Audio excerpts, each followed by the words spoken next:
Hello everyone, welcome back to a new tutorial video on how you can get locked into the Yale University. The university offers undergraduate and postgraduate programs in medicine, computer science, artificial intelligence, engineering and humanities. It is ranked among the country's top 10 universities in engineering and technology category by Higher Education Commission. Before starting this video, please make sure to subscribe and do press the notification bell icon to get updated. So let's get this video started. First of all, you need to open any web browser on your PC as I am using a Microsoft Edge for this. Now go in for new tab and searching for au.edu.pk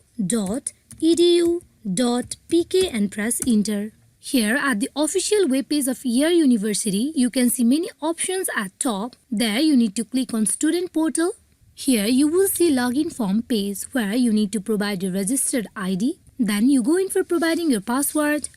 Here, after you provide both the details, you click on login where you will get directly logged into your Yale University. Here, you also can get directly logged into your Yale University by one tap. That is, you can click on sign in with Google. Hope this video is fruitful for you all on how you can get logged into your Yale University.